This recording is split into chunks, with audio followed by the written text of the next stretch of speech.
je pense à ton amour et à tout ce que tu as fait pour moi. Je t'ai perdu comme une épée dans le sable. Tu m'as cherché et tu m'as sauvé. Oh Seigneur, je te dis merci pour tant d'amour manifesté. Que puis-je te donner, oh mon amour? Je te confie toute ma vie. Oh Seigneur, ne m'abandonne pas. Nous vous saluons au nom du Seigneur Jésus-Christ. Nous vous bénissons tous au nom du Seigneur Jésus. Nous continuons avec notre thème. Où est-ce que tu vas passer ton éternité après la mort? Nous allons voir le troisième. Aujourd'hui, nous voyons le troisième sujet. La porte étroite. Pour passer l'éternité dans la maison du Père et non dans les ténèbres, il faut entrer. Pendant que tu es dans la chair, il faut entrer par la porte étroite. Si tu utilises la porte large, tu n'entreras pas, tu ne passeras pas ton éternité dans la maison du Père. Tu la passeras dans les ténèbres du dehors, où il y a des pleurs et des grincements de dents. Nous allons prier. Notre Dieu, nous te supplions d'être avec nous dans la prédication de cette parole, du début jusqu'à la fin, au nom de Jésus-Christ. Amen. Nous allons lire Hébreux 11. Nous commençons par 13 à 16.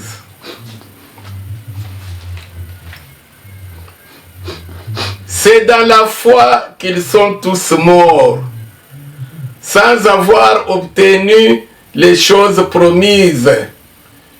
Mais ils les ont vus et salués de loin, reconnaissant qu'ils étaient étrangers et voyageurs sur la terre. Ceux qui parlent ainsi montrent qu'ils cherchent une patrie. S'ils avaient eu en vue celle d'où ils étaient sortis, ils auraient eu le temps d'y retourner. Mais maintenant, ils en désirent une meilleure, c'est-à-dire une céleste. C'est pourquoi Dieu n'a pas honte d'être appelé leur Dieu, car il leur a préparé une cité. Amen. Nous allons ajouter Luc 16, verset 23.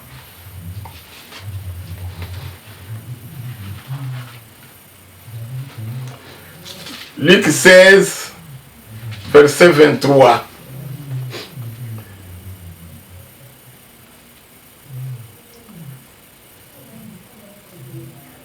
Disons 23, yes. Dans le séjour des morts, il leva les yeux. Et tandis qu'il était en proie au tourment, il vit de loin Abraham et Lazare dans son sein. Amen. Nous avons lu Hébreux. On parle d'Abraham. C'est dans la foi que Abraham et Sarah, tous sont morts sans avoir obtenu les choses promises. Mais ils les ont vus et salués de loin, et reconnaissant qu'ils étaient étrangers voyageurs sur la terre. Verset 16, on dit, maintenant ils en désirent une meilleure, c'est-à-dire une cité céleste. Bien-aimés dans le Seigneur, nous connaissons l'histoire de notre père Abraham. Parce que nous sommes chrétiens par la foi en Jésus-Christ.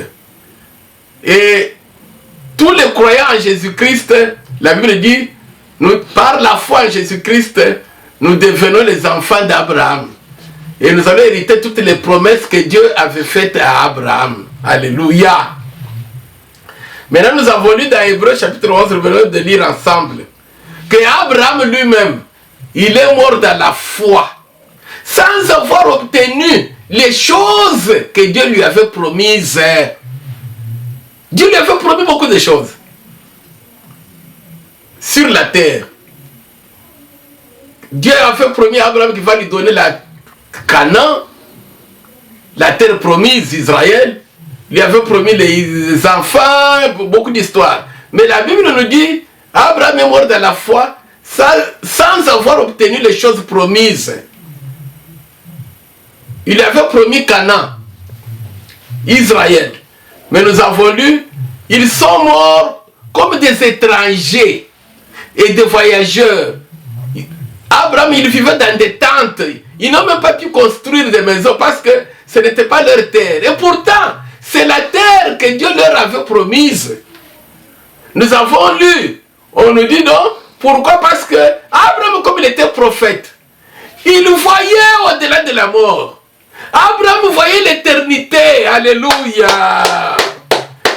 Abraham ne voyait pas la vie passagère, la vie étrangère dans ce corps. Dans ce corps, nous sommes des étrangers.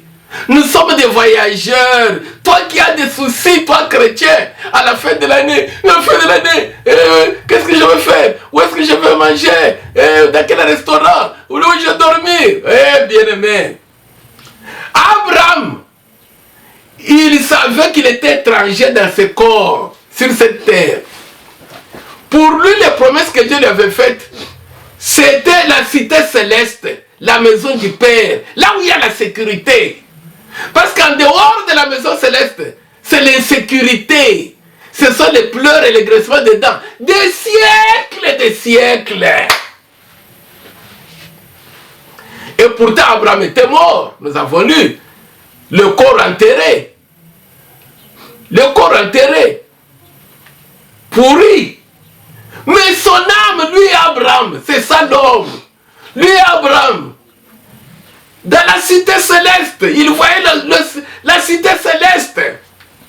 L'éternité. L'éternité dans la maison du Père. Bien-aimé dans le Seigneur, pourquoi Abraham est mort dans la foi? C'est-à-dire, sans avoir obtenu les choses promises. Qu'est-ce que cela veut dire? Et pourtant, nous savons, Dieu lui avait donné Isaac. Dieu lui donnait aussi les brebis, les serviteurs. Mais il y a eu beaucoup de persécutions. Et en fin de compte, il a tout laissé, mais vide. La Bible dit, nous n'avons rien amené dans ce monde. Et il est évident que nous allons rien apporter, amener de ce monde quelque chose. Nous étions venus, mais vides. Et nous allons quitter ce monde, nous allons tout laisser à rentrer, mais vide. Maintenant, tout dépend de là où nous irons, mais vide. Dans la maison du Père, où il y a la vie, ou en dehors de les ténèbres, où il y a la mort éternelle. Le message, c'est quoi? Notre Père Abraham nous a donné l'exemple. Il a vécu dans la fidélité à Dieu. C'est-à-dire, il a donné de la priorité sur son âme, au détriment du corps. Abraham, devant des difficultés, dans des cas de souffrance, de tribulation de la chair, Abraham n'a pas donné la priorité à la chair. Il savait que la chair est étrangère, elle va rester. Lui, son âme va continuer. Il donnait la priorité à l'âme. Qu'est-ce que cela veut dire? La nourriture de l'âme, c'est la parole de Dieu. Le vêtement de l'âme, c'est la parole de Dieu. Le plaisir de l'âme, c'est la parole de Dieu. La vie de sanctification. Et c'est donc, Abraham, dans des cas de dilemme, c'est-à-dire dans des cas, des situations difficiles qui lui arrivaient sur la terre, où il devait choisir entre l'âme et la chair, Abraham choisissait l'âme. Il acceptait de mourir affamé ou de dormir sans sa femme Sarah enlevée, plutôt que de pécher, de transgresser le commandement de Dieu. Abraham acceptait même de perdre son fils Isaac, qui était l'objet de la promesse. Il acceptait de perdre Isaac, pourvu qu'il mette en pratique, qu'il obéisse, qu'il exécute le commandement de Dieu. Pourquoi? Parce qu'il donnait la priorité à l'âme qui va partir, plutôt qu'aux choses de la terre. Il était fidèle à Dieu. Voilà le sujet qu'on voit aujourd'hui. Le troisième sujet. Sois fidèle jusqu'à la mort. Sois fidèle à Dieu jusqu'à la mort pour que tu puisses passer l'éternité dans la maison du Père et non en dehors. Que rien de ce monde ne puisse te séparer de la crainte de Dieu, de la mise en pratique de la parole de Dieu, de l'obéissance à la parole de Dieu. Ni les histoires de mariage, ni les histoires de mettre au monde, ni les histoires de vêtements, ni l'histoire de manger ou de plaisir de la vie. Ma soeur, mon frère, sache que tout est de la terre et ça reste. Toi, tu continueras à vivre. Ne mets pas ta confiance dans la chair, mets ta confiance dans l'âme, le salut de l'âme. Alléluia. Voilà pourquoi le Seigneur a dit, le Seigneur Jésus l'a dit ouvertement, c'est ça la parole d'aujourd'hui. À quoi sert-il à un homme de gagner le monde, de gagner le monde, des comptes bancaires, les femmes de toutes les couleurs, les habits de toutes les couleurs, mais de perdre son âme? Pourquoi? Parce que c'est l'âme qui va continuer le voyage. La chair, 30 ans, 50 ans, 60 ans, 80, si Dieu le veut, plus même, si Dieu le veut.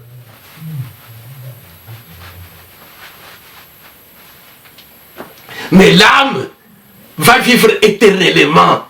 Pourquoi tu vas accepter que l'âme aille vivre éternellement dans les ténèbres et non dans la maison du Père à cause des besoins de la chair qui va vivre 30 ans, 20 ans et puis ça tombe?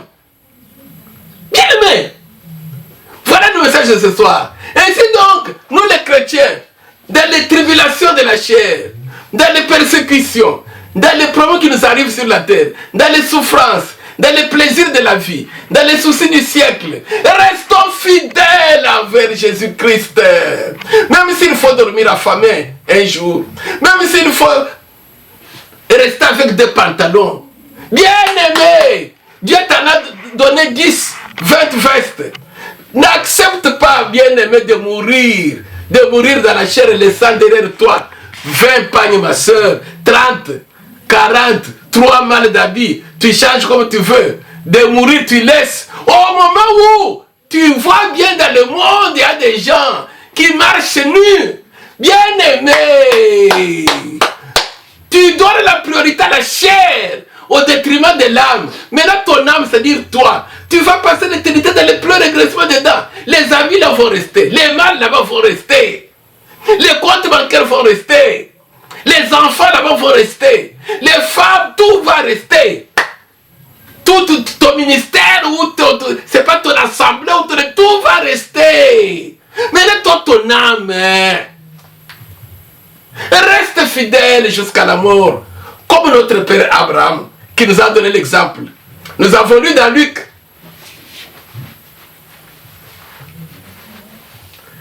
C'est dans la foi qu'ils sont tous morts. Abraham, Sarah, Isaac, Jacob, Rachel. C'est dans la foi qu'ils sont tous morts, sans avoir obtenu les choses promises. Les Joseph, toi tu veux être toujours riche. Oh non, Joseph était riche, David était riche. C'est dans la foi qu'ils sont tous morts, n'ayant pas obtenu les choses promises. C'est pour eux, les choses que Dieu avait promis, c'était les choses de l'âme. Parce que l'âme, c'est l'éternité. La chair, c'est temporaire, c'est passager. Abraham est mort, nous avons lu. Mais dans Luc, qu'est-ce que nous avons lu dans Luc chapitre 16?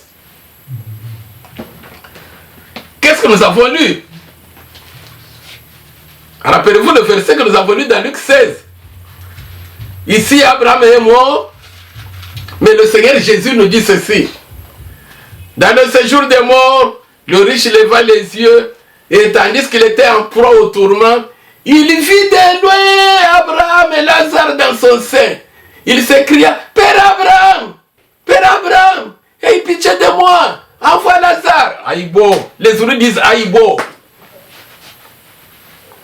C'est une exclamation. Comment Abraham est mort, enterré au Canaan? Mais Jésus dit, Abraham est là. Il y a un riche qui est mort, qui a vu maintenant Abraham dans l'éternité.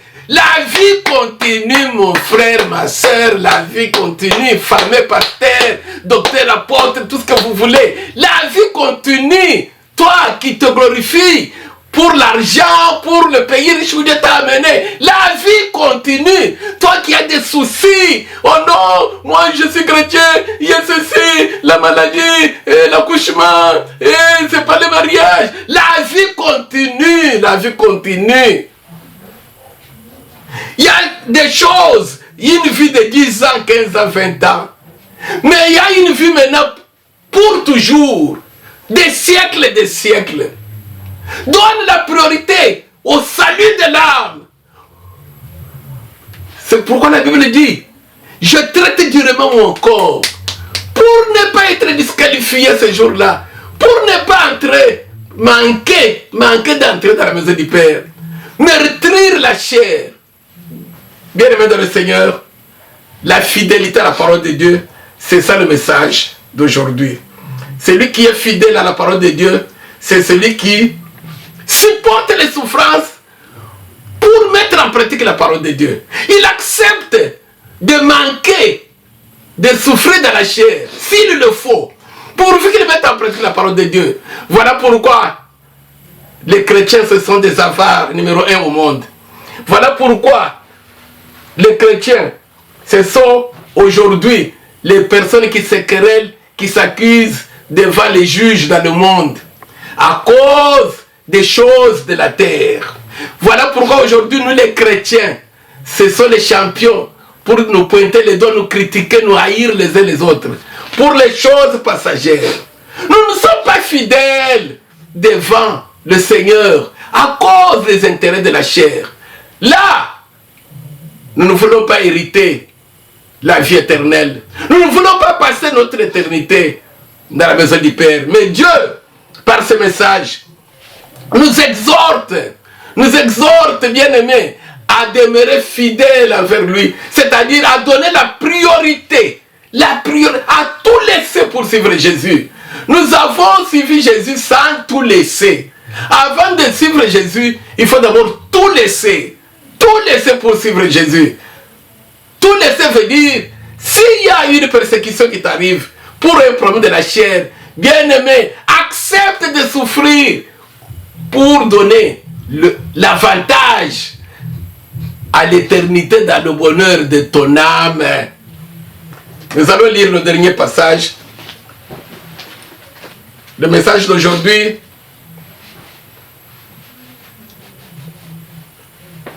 Nous sommes les enfants d'Abraham. Entrons par la porte étroite.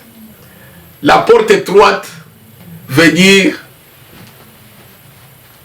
donne la priorité au salut de l'âme et non de la chair.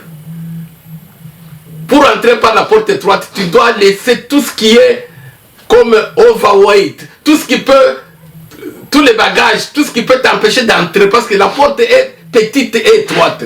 L'âme, c'est l'âme seule qui va entrer. La chair ne pourra jamais entrer. Le Seigneur dit, la chair et le sang n'hériteront jamais le royaume des cieux. Tout va rester, c'est la pourriture. C'est la pourriture. La chair est poussière et le retour à la poussière. Ainsi donc, toi, l'homme intérieur, tu continueras le voyage après la mort. Où iras-tu passer ton éternité? Nous les chrétiens, nous devons passer notre éternité là où Abraham est, dans le sein d'Abraham, dans le paradis, là où Jésus est, là où notre Seigneur Jésus-Christ se trouve. Voilà pourquoi il leur a dit, n'oubliez pas Jean chapitre 14. Il leur a dit, que votre cœur ne se trouble point. Je ferai en sorte que là où je suis, vous y soyez aussi. Et pour y arriver, la porte étroite donne la priorité à l'âme plutôt qu'à la chair. S'il arrive que, non, la chair doit dormir afin que la faim accepte. S'il arrive que tu restes avec une parcelle, parce que Dieu t'en a donné 3, vends les 2. Va vendre les 2 et aide ceux qui n'en ont pas. Pourvu que ton âme aille dans l'éternité, laissant une parcelle sur la terre, plutôt qu'aller passer l'éternité dans le feu, laissant 5 parcelles sur la terre. Sois fidèle à Dieu. Nous allons lire Luc chapitre 13. C'est là où on trouve le sujet, la porte étroite.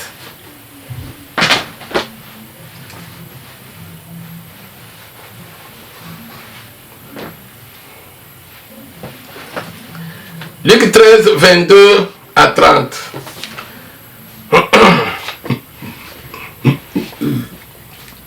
Je lis au nom du Seigneur Jésus.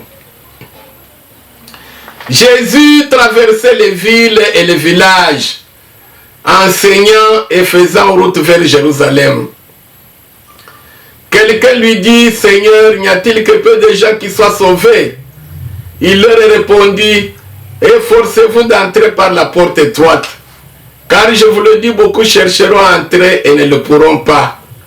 Quand le maître de la maison se sera levé et aura fermé la porte, et que vous, étant dehors, vous commencerez à frapper à la porte en disant, Seigneur, Seigneur, ouvre-nous. Il vous répondra, je ne sais d'où vous êtes. Alors vous vous mettrez à dire, nous avons mangé et bu devant toi, et tu as enseigné dans nos rues. Et il répondra, je vous le dis, je ne sais d'où vous êtes. Retirez-vous de moi, vous tous, ouvriers d'iniquité. C'est là qu'il y aura des pleurs et des grincements de dents. Quand vous verrez Abraham, toujours Abraham, il revient encore ici, Isaac et Jacob et tous les prophètes dans le royaume de Dieu, et que vous serez dehors, après avoir jeûné, après avoir... Tu te frappes la poitrine, je suis serviteur de Dieu. Il en viendra de l'Orient et de l'Occident, du Nord et du Midi, et ils se mettront à table dans le royaume de Dieu. Et voici, il y en a des derniers qui seront les premiers, et des premiers qui seront les derniers. Bien-aimés, nous avons suivi quelqu'un qui dit au Seigneur, il lui a posé une question. N'y a-t-il que peu de gens qui soient sauvés? N'y a-t-il que peu de gens qui soient sauvés? Le Seigneur lui dit, efforcez-vous d'entrer par la porte étroite. Car plusieurs chrétiens chercheront à entrer dans la maison du Père, ils ne le pourront pas. Pourquoi? Parce que pendant qu'ils étaient vivants sur la terre, ils n'étaient pas fidèles. Ils donnaient la priorité aux besoins, au salut de la chair, aux passions de la chair, aux désirs de la chair. Que mangerons-nous? Comment nous allons nous vêtir? Où est-ce que nous irons passer nos vacances? Bien-aimé, toi, un homme de Dieu, tu dépenses des dollars et des dollars de l'argent sur cette terre pour que toi et ta femme, vous alliez passer dans des vacances, je ne sais pas, des voyages, vous payez le billet d'avion. Pendant que tu sais bien, tes prochains sur la terre manquent à manger. Tu sais bien, tu es conscient qu'il y a des gens sur la terre qui manquent à manger. Mais toi, tu préfères, tu as à manger, tu as tout. En plus de ça, tu veux aller bien dormir dans des hôtels les plus chers, tu peux les avions les plus chers. Et tu crois que tu vas aller passer l'éternité, ton âme dans la maison du Père. Tu te trompes. On ne se moque pas de Dieu. Dieu est dans sa parole. Dieu dit vendez tout ce que vous avez. Vendez-le. Faites tout ce qu'il faut. Pourvu que vous sauviez vos âmes. Bien-aimés dans le Seigneur, le message est clair. Je ne vais pas beaucoup vous retenir aujourd'hui. Le troisième sujet, la porte étroite. Il faut entrer par la porte étroite comme Abraham. Il est mort de la foi sans avoir obtenu les choses promises. Il savait qu'il était étranger, passager sur la terre. Il voyait l'éternité. Nous avons lu au Hébreux chapitre 11. La cité céleste. Alléluia. Qui a des solides fondements que Dieu lui-même a construites. Pas la cité sur la terre. Tu trouves une ville, on l'appelle Paradise. Un jour, j'ai demandé à quelqu'un, où est Paradise? Je voudrais visiter Paradise en Californie. Paradise. Ça fait plusieurs années, Paradise. On a construit une ville là-bas à laquelle on a donné le nom Paradise, c'est paradis. Paradis terrestre. Mais le feu, Dieu a envoyé seulement le feu. Le feu, ça fait plusieurs années. C'est des choses que nous voyons. Le feu a brûlé toute la ville, toutes les maisons. Déjà, beaucoup de personnes mortes. Bien aimé, il y a le vrai paradis. Après, vous voyez le vrai paradis. Ces habits là-bas, ces maisons et ces avions et ces voyages, tout, ces mariages, tout, ce sont des choses temporaires pour la chair, pas pour l'âme. L'âme va vivre éternellement. La chair, tu peux vivre dans beaucoup d'abondance. C'est pour un petit temps. Regarde Abraham, Dieu lui avait tout donné. Mais il est resté fidèle, vivant comme étranger dans la terre promise. Parce qu'il savait que l'âme a une terre promise là-bas. La cité céleste. Ainsi donc, bien-aimés, demeurons fidèles envers Dieu. Que rien ne nous sépare de la parole de Dieu. Parce que nous sommes des étrangers et des voyageurs. Notre cité est là-haut, dans la maison du Père, où nous allons passer notre éternité. Sinon, nous allons passer l'éternité en dehors, dans les ténèbres. La vie continue. La vie ne se termine pas quand on meurt. La vie continue. Que Dieu vous bénisse.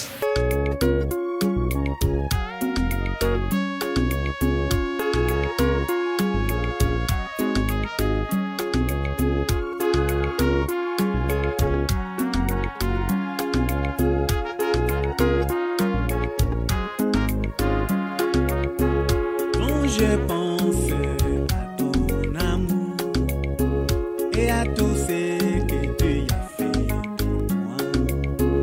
Je t'ai perdu comme une épée dans le sable.